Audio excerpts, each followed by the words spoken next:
안녕하세요. 오늘도 와주셔서 감사합니다. 구독과 좋아요는 채널 운영에 큰 힘이 됩니다. 꼭 부탁드리며 오늘의 사연 바로 시작하겠습니다. 시간이 많이 흐르고 세월이 정말 빠르게 많이 지나면 강산도 변한다던데 유일하게 안 변하고 줄지 않은 것들이 있는 것 같습니다. 예를 들면 부당한 노동자들의 대우나 발전과는 달리 점점 안 좋아지는 자연 환경, 그리고 이 시대를 살아가는 수없이 많은 사람들의 마음가짐까지도요. 저는 늙은이라서 그런지 뭔지는 모르겠지만 아직 신문을 봅니다. 그리고 뉴스를 시간대마다 봅니다. 그래야 오늘 하루 돌아가는 세상을 알 수 있어요. 옆에서 저희 손자놈이 허구한 날 똑같은 뉴스 나오는 거 뭐하러 보느냐고, 그렇게 계속 반복적으로 같은 내용만 보면 치매 온다고 걱정하네요. 어린 손주 눈에는 그 소식들이 다 같은 말 같겠지만 저는 아닙니다. 그런 사건들의 피해자들이 다 같은 사람들이 아니듯더라도 사망한 피해자나 다친 사람들, 슬픈 사연의 사람들의 이름을 한 번씩 더 읊어보게 되네요. 그들이 그저 뉴스에서 스쳐 지나가는 긴 아무개가 아니고 어느 가정의 가장아들, 손자, 할아버지, 할머니일 수 있으니까요. 제가 30여 년 전에는 이렇지 않았습니다.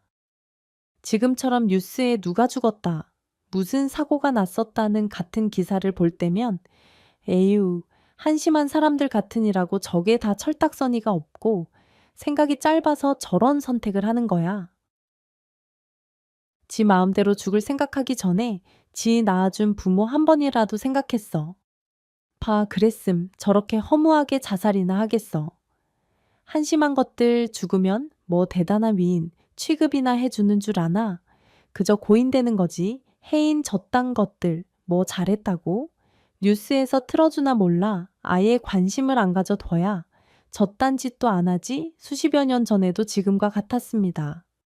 괴롭힘을 참지 못해, 자살하는 학생 우울감을 이기지 못해 생을 마감한 사람들, 아니면 빚임 하나 감당할 수 없는 삶에 자살하는 일가족, 그런 사람들을 불쌍하고 안타깝게 여기기보다는 전 그저 한심한 사람들 보듯 덤 혀를 차댈 뿐이었습니다. 그저 마음이 약해 빠져서 제일 쉬운 방법을 택하는 것뿐이라고 생각했어요. 그들의 속사정 그럴 수밖에 없었던 이유 하나 고려해 보려 하지 않고 말입니다. 그 당시 하루하루 사는 게 바쁠 뿐이었어요. 그래서 내가 왜 살고 있는가, 무엇 때문에 존재하는가 라는 철학적인 생각은 전혀 하지 않았었어요. 물론 지금도 그런 철학적인 이유가 뭐 그리 중요한가 싶습니다.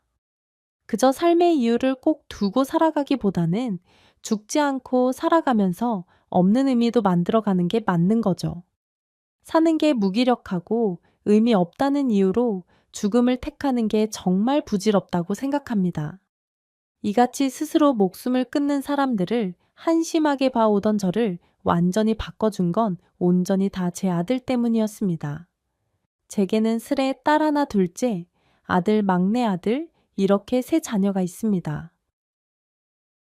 첫째는 워낙에 태어날 때부터 똘똘하고 머리 좋다는 칭찬을 들으며 자라온 아이였어요. 그래서 기대도 크지 않았으나 기대 이상으로 노릇을 톡톡히 하곤 했습니다. 와, 우리 첫째, 딸은 진짜 천재인가 봐. 공부 잘하는 것까지도 이 아비가 바라지도 않았는데 세상에나 웬만한 남자애들보다도 훨씬 낫네. 나는 우리 딸만 보면 배가 고프다가도 배가 부르다니까. 요새 딸 자랑으로 회사 출근만 하면 입이 다 아플 지경이야. 내가 어릴 때부터 공부해라, 과외해라, 그런 거 일절 없었는데 뭐든 찾아서 잘하고 저를 닮아서인지 승부욕이 어마어마해서 지길 싫어하는 천성 때문에 더더욱이 뭐든 잘했습니다. 그래서 저나 아내나 그런 딸아이를 늘 자랑스러워 했어요. 그리고 셋째인 막내 아들은 첫째, 딸과는 달리 공부는 지독히도 못했습니다. 반에서 매번 꼴등을 했고 그렇다고 해서 주눅드는 아이도 아니었어요. 이놈의 새끼야. 너 이번에 또 꼴등이냐? 이 녀석아 잘하는 짓이다. 네 담임 선생님이 뭐라 안 하시지? 그 담임 선생님이 네 누나 담임이었었는데 아유 어떻게 형제가 일이 다르냐고. 안 해. 어쩔라고 그래. 아니 넌 못해도 중간엔 들어야지. 아 대학은 가야지. 안 그래. 에이 엄마랑 아빠랑 매일 하는 말이 뭐야? 건강하게만 자라다. 그거 아냐? 나 정말 건강해. 아빠, 이번에도 신체 검사했는데 나 완전 건강하대. 그리고 잘 봐봐. 꼴등인 건 맞는데 나 체육은 1등이야. 우리 선생님이 공부 진짜 조금만 노력해서 운동 쪽으로 생각해 보라고 그랬어. 센데, 인생은 성적순이 아니지 않습니까? 아버지 성적은 안 좋아도 막내 놈은 늘 당당하고 성격이 밝고 쾌활했습니다. 제가 한 소리씩 건네도 크게 신경 쓰지 않았어요. 집안에 잘난 사람은 큰 누나 하나면 조카다나 뭐래나 장난을 치면서요. 그래도 막내고 아픈 것보다야 그렇게 당당하고 건강한 게 훨씬 보기 좋기는 하니 늘 웃어 넘기기만 했습니다. 그런데 10손가락 중에 안 아픈 손가락이 있고 유달리 아픈 손가락이 있듯 중간에 끼인 둘째. 아들은 성격도 성적도 그 모든 것들이 첫째. 막내와는 달랐습니다. 유달리 감수성이 예민한 아이였어요. 어릴 때도 보면 첫째는 비염이 심하다고 꼬시라면 질색을 했었고 막내는 바로 너무 꺾어다가 아내를 갖다 주는 아이였어요. 그렇담 둘째는 그 꺾인 꽃을 보면서 눈물을 짓는 아이였습니다. 꽃이 그렇게 꺾어지면 같이 있는 꽃들이 서운해. 그리고 아파 꺾자마자 죽는 거야. 걔는 불쌍해 그럴 때면 저는 사내 놈이 별거 아닌 걸로 눈물바람이 나면서 한 소리를 했었죠. 너무 나약해 보였고 딸아이보다도 더 여성스러워 보여서 걱정이 되었었으니까요. 너는 남자가 돼서는 뭐 이딴 걸로 울고 그래 살면서 울 일이 얼마나 많은데 아깝게 눈물을 빼고 우느냐 말이야. 아이 뚝 안 그쳐 뚝 그럴 때면 둘째, 아들은 제 말에 서운해서 더 눈물을 흘렸습니다. 그러다가 조금씩 크면서 그 감수성을 숨기는 듯 했어요. 제 앞에서는 약한 소리도 하지 않았고 울지도 않았습니다. 저는 그게 감춘 건지 몰랐어요. 그저 제 훈육으로 인해 달라지고 좋아지는 것이라고 생각했습니다. 하지만 현실은 전혀 아니었어요.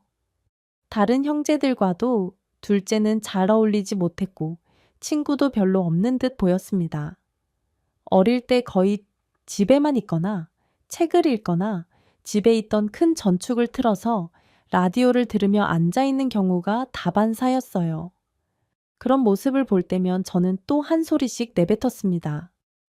제발 다른 남자아이들처럼 밖에 나가서 뛰어놀라고 왕따처럼 그러고 있지 말고 제발 사회성을 키우라고까지 말했어요.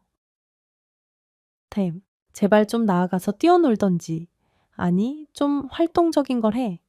이 집구석에 처박혀서는 사회 부적응자 마냥 그러고 있지 좀 말고 아니 네 또래 애들을 좀 봐라. 어떤 애가 너같이 그러고 있냐.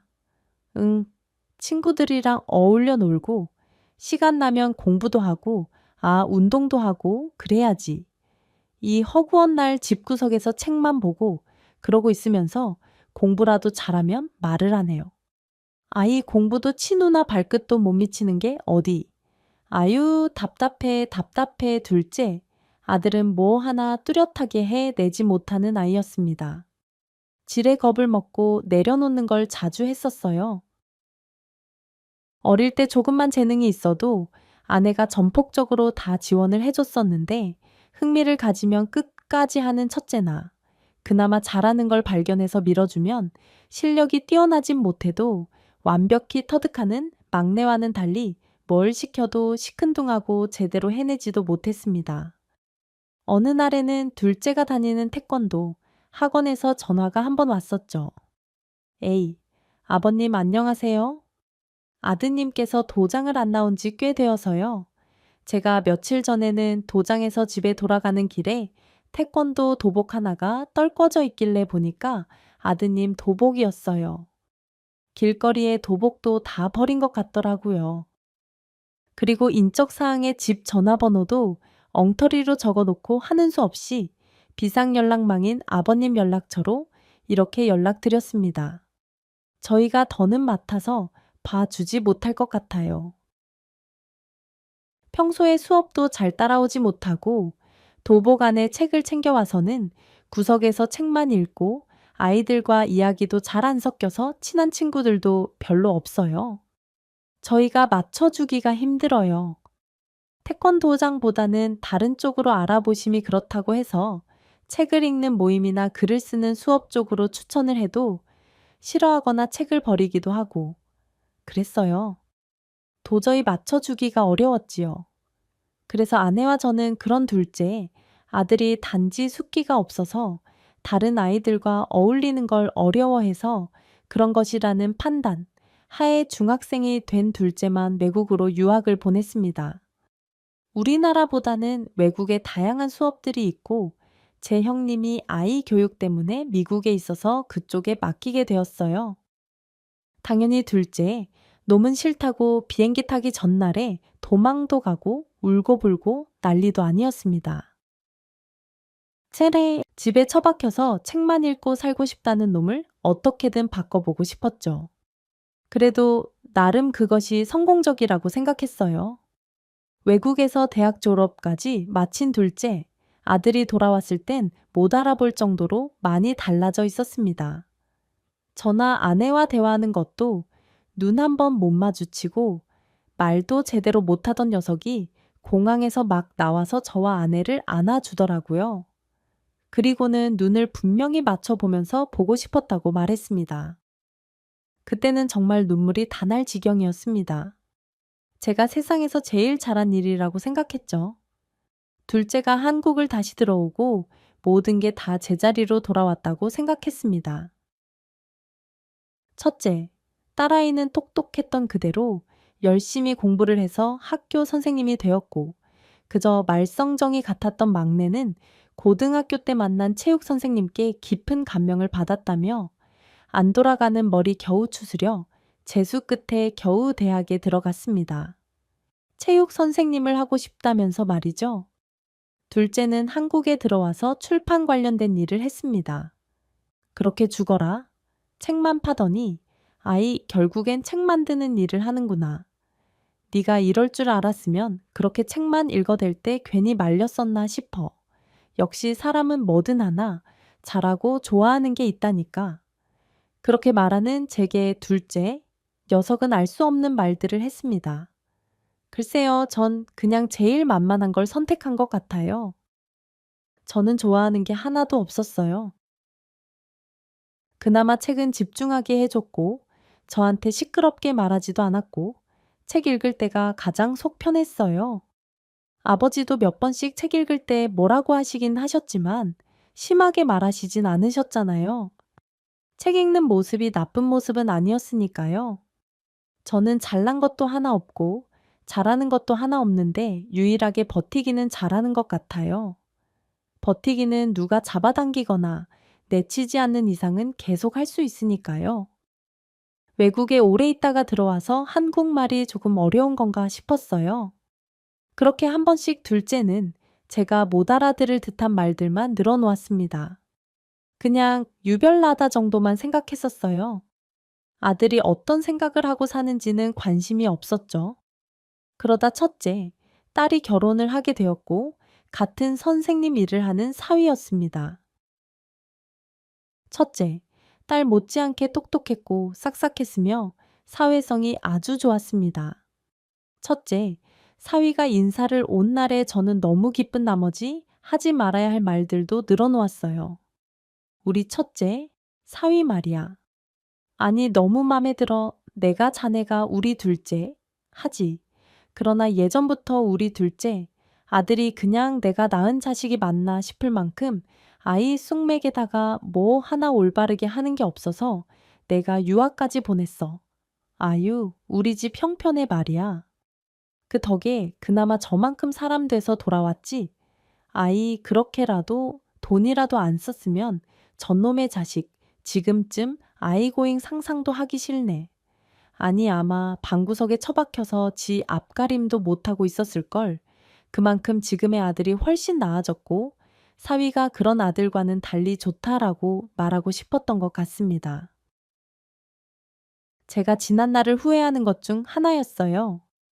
그렇게 제가 취한 나머지 주저리 떠들자 뒤늦게 아들 녀석이 한마디 하는 겁니다. 아버지는 늘 그렇게 말씀하시네요.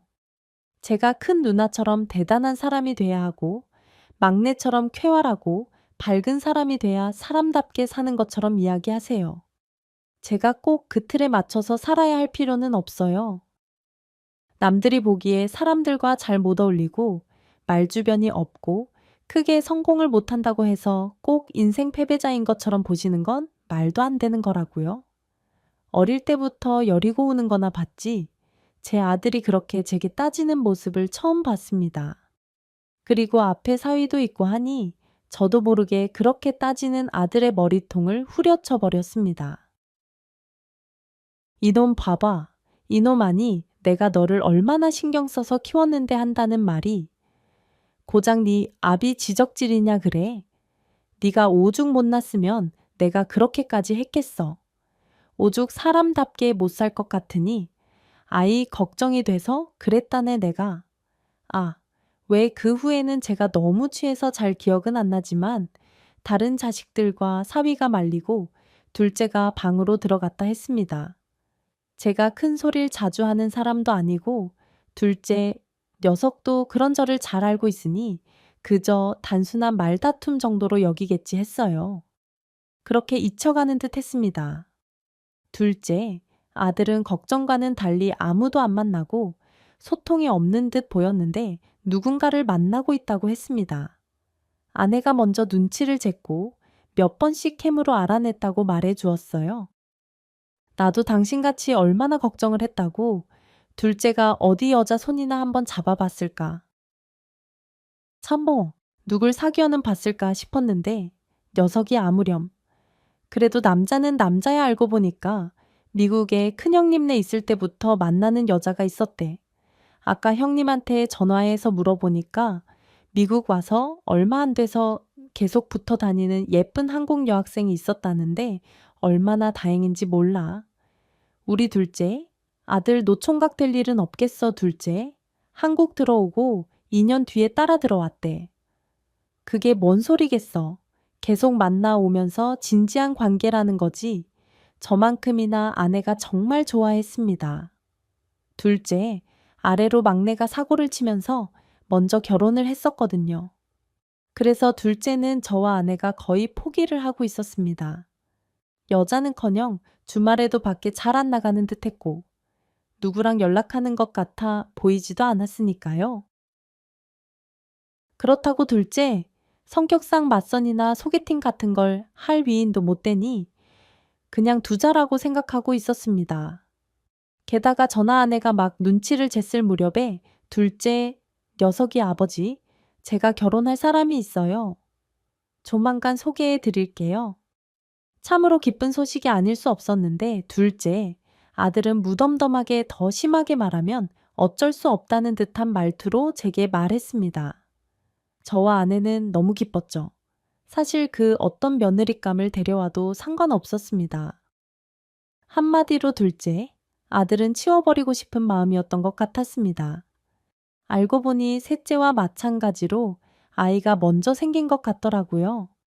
하지만 굳이 아는 체를 하지는 않았습니다. 둘째, 며느리는 첫인상부터 특별했습니다.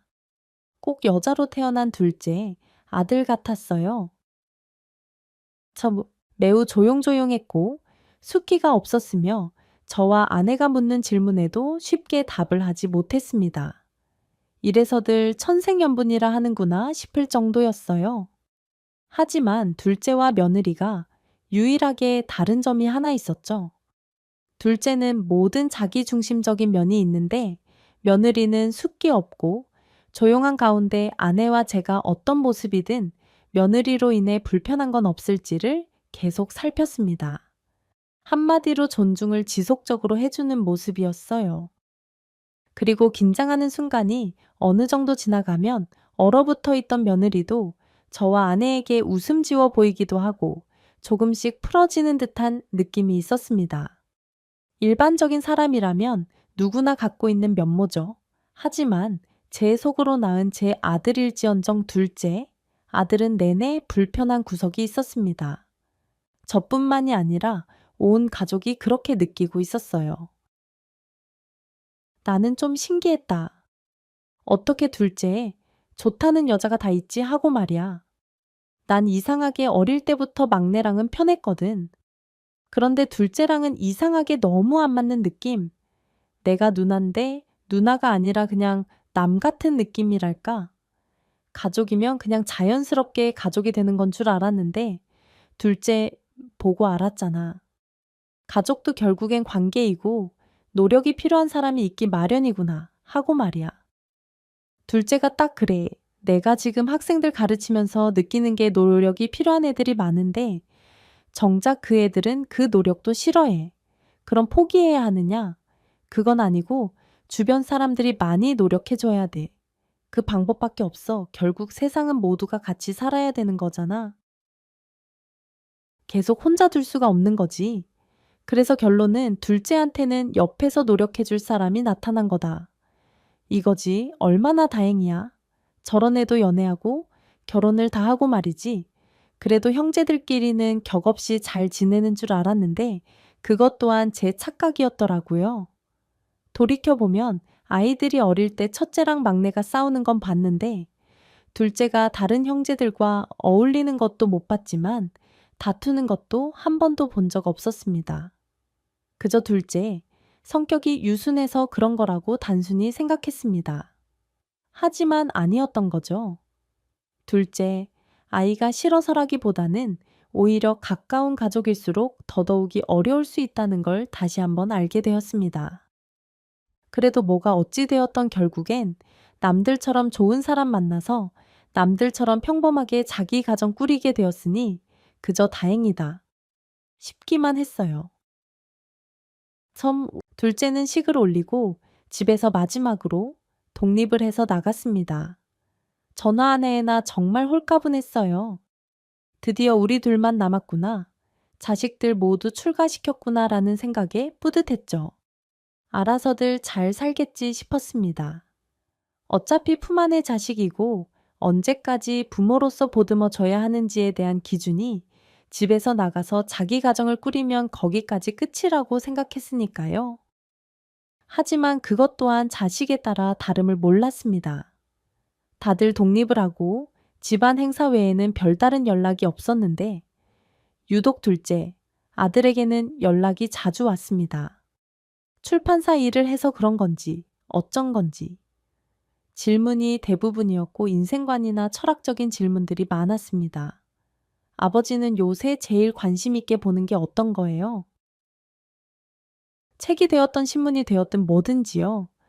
나 아니 나야. 뭐 맨날 뉴스나 보지 뉴스를 매일 봐야 날짜도 아는 것 같고 기억력 같은 거에도 좋은 것 같고 말이지. 그런데 뉴스 봐봤자 맨 한심한 놈들밖에 없어.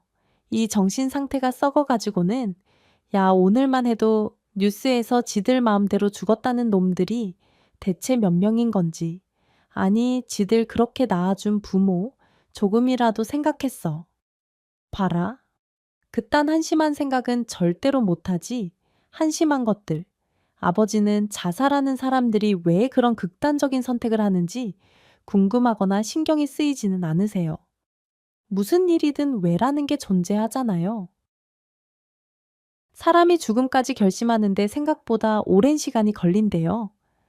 얼마 전에 막 기사에 났던 사람은 자신의 자살을 15년이나 기다렸다고 했어요. 그래서 아버지 말씀처럼 그냥 확임에는 아닐 거예요. 그들만의 고충이 있었겠지요. 제가 자살을 선택하는 사람들이 한심하다 말하자 둘째는 뭔가 제 말에 발끈한 듯 말을 이어나갔습니다. 하지만 그 당시에 저는 그 말들이 그저 토론 정도 수준이라고만 판단했습니다. 둘째, 녀석이 워낙 엉뚱도 하고 하는 일이 책을 다루니 그런 걸 묻는 것이라고 여겼으니까요. 그 후에도 둘째, 아들은 여러 번 인터뷰식으로 제게 질문을 했고 저는 그저 여과 없이 솔직히 이야기를 해주었습니다. 한편으로 저는 사색적인 둘째, 아들이 자신의 방식으로 제게 다가오는 것이라고 생각했습니다. 둘째를 낳고 키우고 어느 정도 대화가 될 시점부터는 그럴 시간이 없었어요. 그래서 내 자식이고 어려운 자식이긴 하지만 아쉬움이 있었습니다. 그런 시간들을 보상받기 위한 둘째, 노력인 줄 알았죠. 그러던 어느 날 둘째가 자신의 책을 써보고 싶다는 말을 전했습니다. 원래부터 어느 집단 조직에 들어가서 일하는 것이 맞지 않았는데 이렇게 사는 게 맞다는 주변의 권유에 여태 끌려온 것뿐이라면서 말이죠. 이제는 자신이 하고 싶은 걸 하고 싶다는 말을 제게 했어요. 하지만 그 당시에 저는 한 직장을 20년 이상 근속하고 있는 중이었고 그간 둘째, 아들이 뭐 하나 오래 해온 것을 본 것이 지금 다니고 있는 출판사뿐이었던지라 들어주기보다는 호통을 쳤습니다. 그저 허황된 꿈에 가득해서는 현실을 직시하지 못한다면서요. 아버지, 저도 하고 싶은 거 해봐야죠. 인생이라는 게 그렇잖아요.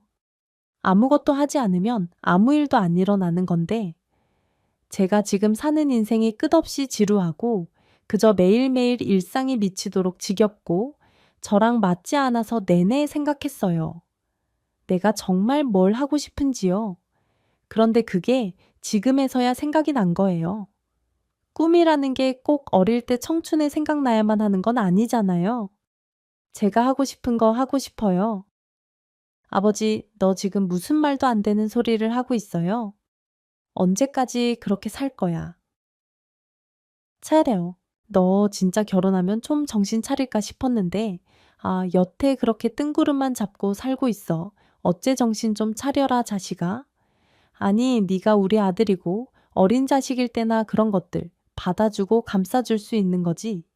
아니, 너 지금 책임져야 할 아내도 있고 아들도 있잖냐? 그런 꿈을 꿀 때가 아니라 아이 미래를 그려야 돼. 이 자식아, 네가 지금 꿈꾸는 걸 망상이라고 하는 거야. 응, 철딱선이 없고 무책임한 거라고.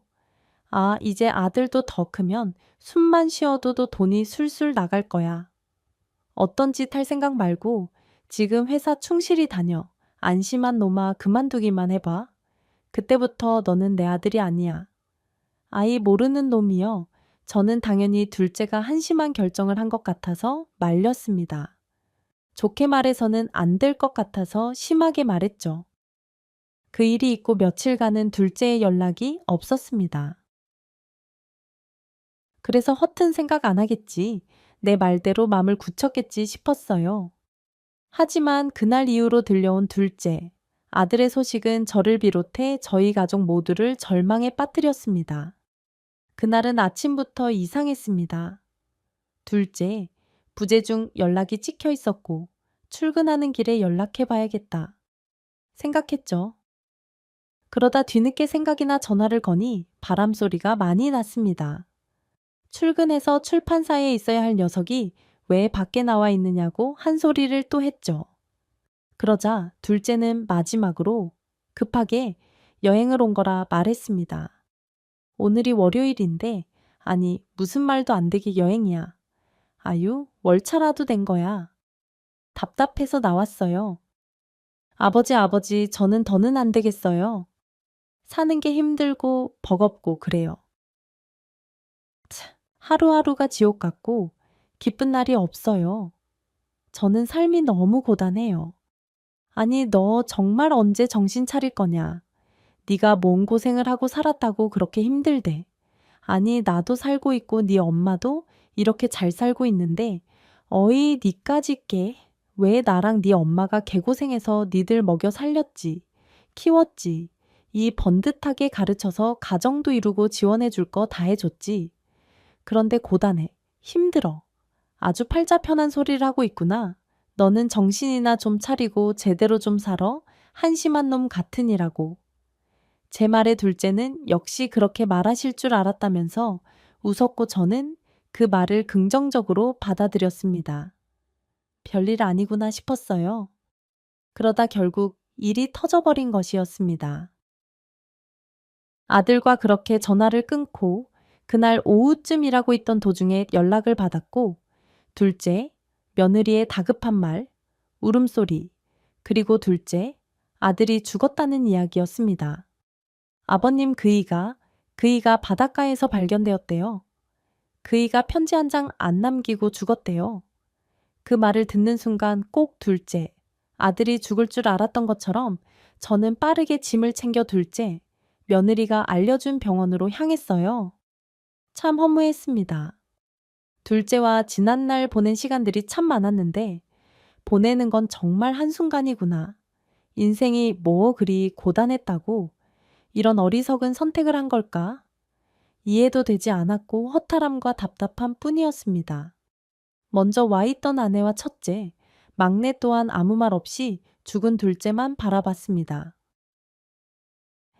그리고 그때 경찰 두 분이 제게 다가와 물었어요. 저와 마지막으로 통화한 기록이 있다면서 무슨 대화를 했는지 말입니다. 저도 모르게 그 순간에 손이 벌벌 떨리더군요. 마지막으로 통화하시는 게 아버님이시고 최근에 통화를 자주 하셨더라고요. 한 번 통화할 때마다 20분 이상씩 하셨었는데 평소에 고인이 무슨 말씀을 하시던가요? 주변에 원한을 살 만한 사람이 있다거나 따로 빚을 졌다거나 뭐 그런 것들이요. 뭐 아직 자살로 결론이 진 건 아니고 조금 더 수사를 해야 해서 아버님 말씀이 좀 필요합니다. 어떤 말씀들 나누셨어요? 그때 그 경찰의 눈빛, 말투에 저도 모르게 얼어버렸고 있는 그대로 솔직하게 이야기가 나오지 않았습니다. 별건 아니었습니다. 새로 계획하고 있는 일이 있는데 그것 관련해서 상의를 했고 이 본인이 일하는 출판사에서 인터뷰 같은 게 필요하다면서 몇 가지 저에게 묻는 형식도 있었고요. 뭐 아니면 사적인 안부 정도였고요. 고인이 다니던 회사를 관둔 지 한참 되셨대요. 아내분도 모르고 계셨다고 직장에 연락해 보니까 2달가량 되었다고 하네요. 암튼 알겠습니다. 참고하겠습니다.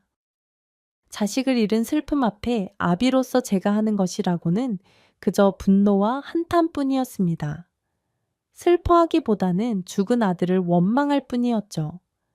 죽음을 선택하는 것만큼 한심한 노릇은 없다고 생각하는 사람 중 한 사람이었으니까요.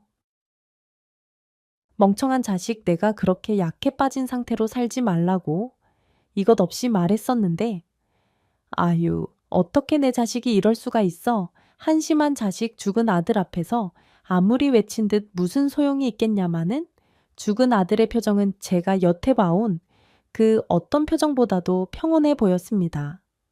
꼭 모든 근심 걱정들을 모두 털어버렸다는 듯한 평안함이 보이는 얼굴이었지요. 둘째, 아들이 자살임을 경찰 측에서 정확히 확인한 후에야 장례를 치를 수 있었습니다. 부검까지도 다 해보았지만 그 어떤 현아의 점을 찾을 수는 없었어요. 그렇게 아들을 보내고 남겨진 며느리와 손주를 보는데 그야말로 둘째, 아들이 한없이 원망스러웠습니다. 채터, 어떻게 자기 새끼를 두고 그런 멍청한 선택을 할 수 있는 건지 좀처럼 이해가 가지 않았고 계속해서 슬픔보다는 분노만 차올랐습니다. 갑작스러운 소식 때문인지 저를 비롯해 모든 가족들의 슬픔보다는 당혹스러움이 먼저였습니다. 장례를 치르고서야 며느리에게 물었어요. 아가, 너는 알지 않았냐? 아, 왜 그 녀석이 그런 선택을 한 건지 예전부터 어떤 김사회 같은 거 없었냐? 뭐 살기가 힘들다거나 죽고 싶다거나 그런 거 말이야. 그런 게 있었다면 저도 아버님처럼 이렇게 당황스럽지는 않을 거예요. 전혀 없었어요.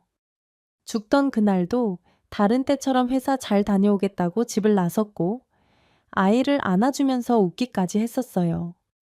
그 어떤 기미도 없었어요. 그의 부검 제가 동의했잖아요. 저도 답답해요. 아무리 그이가 직장을 그만두었다고 한들 저희 길거리 나앉을 것도 아니고 저한테 이야기했으면 미리 조금이라도 티를 냈으면 용기 북돋아주고 잘했다고 했을 거예요. 그 사람 아버님이나 어머님 다른 가족들보다도 제가 제일 잘 알아요. 그 사람 겁이 정말 많은 사람이에요. 그래서 처음 만났을 때부터 제가 지켜줘야겠다. 이 사람은 나 아니면 안 되겠다. 그 생각부터 들었던 사람이에요. 그렇게 약한 사람이 죽을 생각, 그럼 최근이 문제가 아니란 소리라고요. 저야말로 아버님께 묻고 싶어요. 그 사람 이럴 거 정말 모르셨어요. 마지막 통화가 아버님이셨잖아요. 정말 별다른 이야기 없었나요? 말씀해 주세요. 작은 거라도 전 들으면 알 수 있어요. 그이가 어떤 마음으로 그런 말을 한 건지요. 며느리의 다그침에 저도 모르게 아무 말도 할 수가 없었습니다. 저는 어쩌면 아들의 죽음을 며느리 탓으로 돌리려 했던 것 같습니다. 나랑은 별말 없었다. 이 나한테 별일은 없는지 아픈 곳은 없는지 이 늘 하는 일상 대화뿐이 하지 않았어. 34. 서몸. 칠스. 별다른 특별한 게 전혀 없었다. 나도 며느리 너처럼 아무것도 몰랐어. 다를 것 하나 없었다. 그리고 죽기로 작정한 아이 마음을 우리가 뭘 어찌 알겠냐 모르고 당하는 수밖에 없는 거지. 죽은 그놈이 어리석은 놈일 뿐이야. 뭐가 되었든 살아야지. 살아서 막힌 걸 뚫어야지. 아, 왜 지가 죽어버려? 한심한 놈. 난 내 아들 그렇게 안 키웠다. 이 약해 빠진 놈. 저는 끝끝내 며느리에게 아들이 중요한 선택을 앞두고 제게 의견을 물었었다 말할 수 없었습니다. 그저 아들을 경솔한 선택을 하는 사람으로 만들기 급급했죠. 둘째, 아들을 보내고 안 그른 척, 의연한 척 살긴 했지만 거의 정신을 놓고 살았습니다.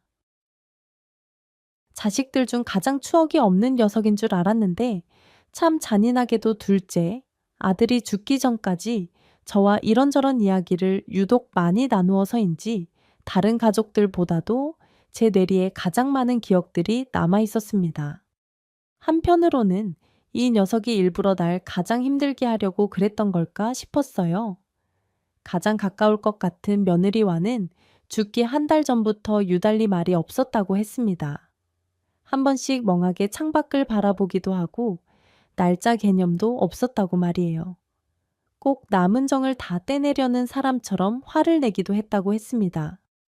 아버님도 아시겠지만 그 사람 누가 이유 없이 시비 걸어도 화 안 내는 사람이에요. 그런데 죽기 몇 달 전부터 달랐어요. 제가 아이 밥 먹이던 때였는데 아이가 또 밥 투정을 하기에 좀 화가 나서 한 소리 하고 있었거든요. 숟가락 하나 제대로 못 들어서는 아무것도 못한다고. 이딴 작은 거 하나부터 못해서야 아무 쓸모없는 사람 되는 거라고. 화가 잔뜩 쌓여서 고함을 쳤어요. 때였으면 제가 힘든 거 아니까 그이가 아이 데려다가 밥을 먹였을 텐데 저한테 크게 화를 냈어요. 그까짓 거 못해도 괜찮다고. 아무것도 못해도 사는데 지장 없다고. 그저 건강하게 자라기만 바라고 아이에게 부담 주지 말라고 말이죠. 이상했어요. 그리고 그 일로 남편과 다퉈서 몇 날 며칠 대화도 안 했고요. 그 일뿐만이 아니라 대화하면서 사삭 건건 트집이었어요. 그리고 저한테 말 조심하라고 별것 아닌 말도 상처받는 사람 분명히 있다고요. 그이가 죽기 2주일 전쯤에 전 이혼까지도 생각했어요. 이렇게까지 하는 건 분명 이 사람이 다른 여자가 있는 거다. 아니면 나랑 그만 살고 싶은 거다 하고 말이죠. 그렇게 온갖 정 다 떼더니 아니나 다를까 차라리 바람을 피우지. 차라리 도박하고 빚을 지지 차라리 날 때리지 둘째. 며느리는 말을 다 잊지 못하고 울어버렸습니다. 너도 그 녀석처럼 이 멍청한 생각 하지 말아라 지금이야. 아직 시기가 이를지 모르겠다만 둘째, 너 아직 젊잖냐. 마음 정리되는 대로 다른 사람 만나보도록 해. 만약 아이가 신경 쓰인다면 우리가 맡아 끼우마 그렇다고 친권을 달라는 소린 아니야. 네가 내 아들 때문에 긴 인생을 허투루 안 살았음 싶다. 아니 네, 인생 찾아야지. 너도 아직 젊으니 언제든지 마음먹으면 새로 시작할 수 있잖냐 부담 주는 거 아니니. 잘 생각해 보렴. 이 죽은 사람 붙들고 살면 무엇해 다 부질없고 이 좋을 거 하나 없지. 그런 이야기들을 나누고 둘째, 며느리는 다시 일을 시작하고 간간히 저와 아내에게 아이를 맡기곤 했습니다. 저는 둘째, 며느리가 재혼이라도 빨리 하길 바랬어요. 둘째, 아들과 결혼 생활이 길지 않았고 빨리 마음 정리를 해서 다른 더 좋은 사람을 만나 건강한 마음으로 살길 바랬습니다.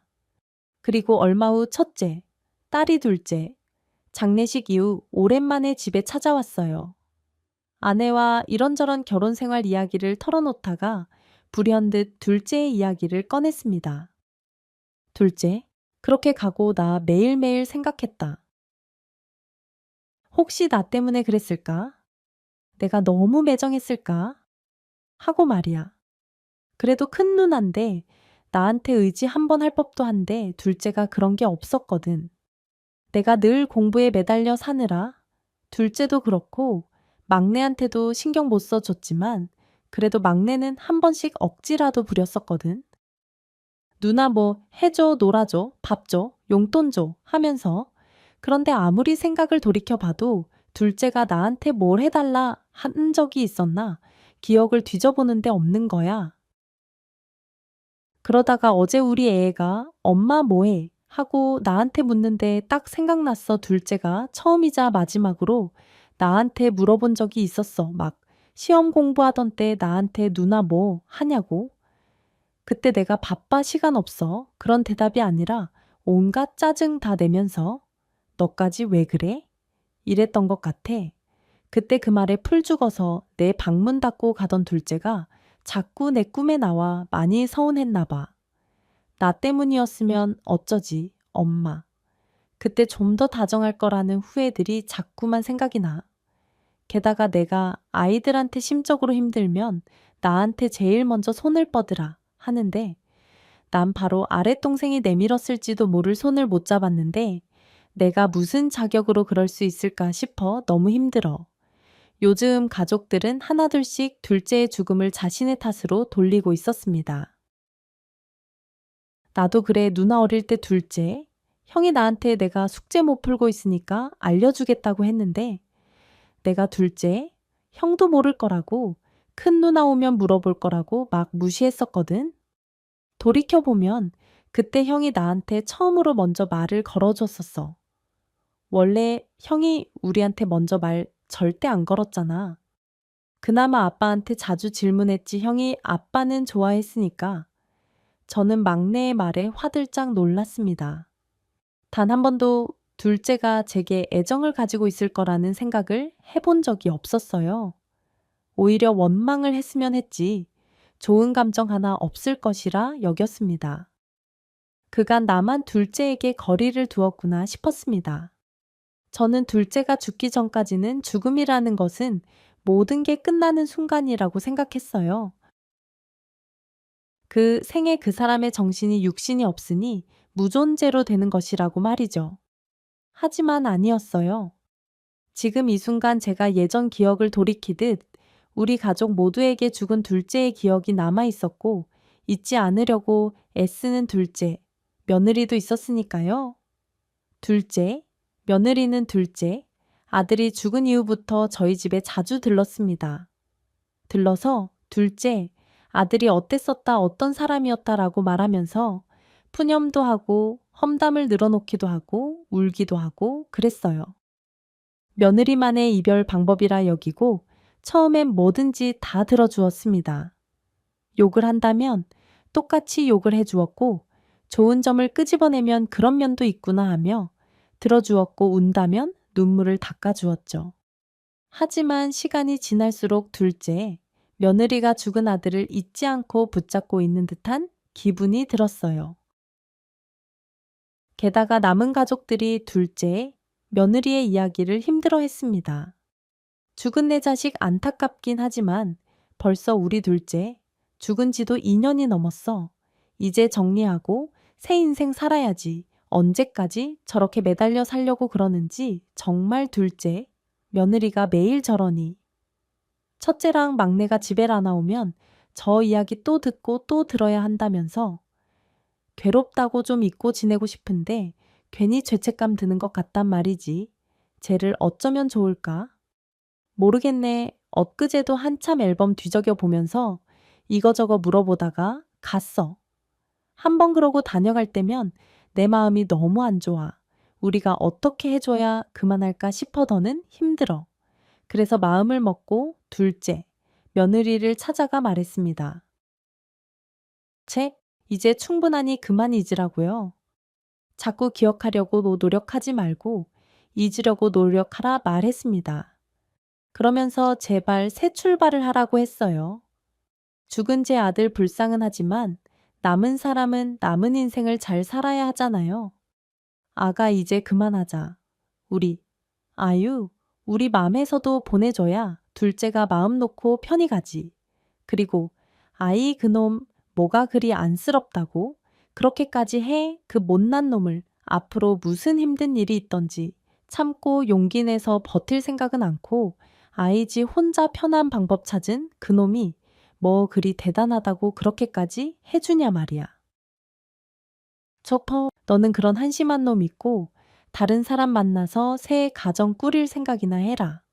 이제 집사람도 첫째도 막내도 그리고 나도 네가 꺼내는 둘째 이야기 더는 듣고 싶지가 않다. 아이 꼭 우리 모두가 죄인이 된 듯한 기분이 자꾸 드러남은 사람들은 남은 인생 것을 것없이 살아야 하는데 아가 네가 자꾸 둘째 이야기를 끄집어내니 많이 힘들다. 안 그래도 내 주변에 좋은 사람들이 많아.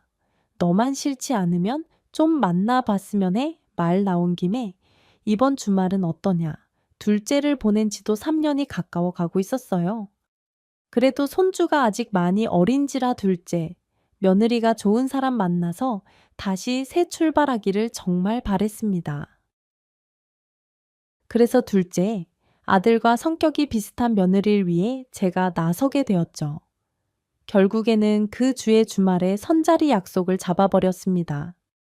당연히 며느리는 싫다고 했지만 방황제적인 결정이었죠. 어느 정도 떠밀려서 가다 보면 좋은 인연은 다시 만날 수 있을 거라 생각했어요. 주선해준 상대를 별말 없이 여러 번 만나기에 그래도 어느 정도 맞는 상대구나라고 생각했습니다. 그래 보여서 그런 줄 알았습니다. 그런데 얼마 지나지 않아서 정말 그러지 말았어야 함을 깨닫게 되었어요. 둘째, 며느리와 이어준 상대에게서 연락이 왔어요. 만나기로 약속했는데 며칠째 연락이 되질 않는다고 말입니다.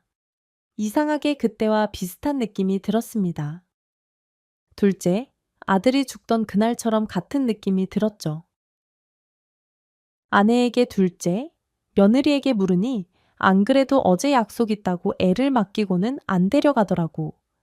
나는 당신이 소개해준 사람 만나느라 그런 줄 알았지. 그럼 그 사람도 안 만나고 애만 맡기고 얘가 어딜 간 거야? 연락해보니까 회사도 안 갔다고 하더라고. 몸이 안 좋다면서 병가를 다 냈다고. 둘째, 아가한테 연락도 안 되고 알만한 사람들은 다 딴소리라고. 한마디로 둘째, 며느리가 아이를 맡기고 어딜 갔는지 사라진 겁니다.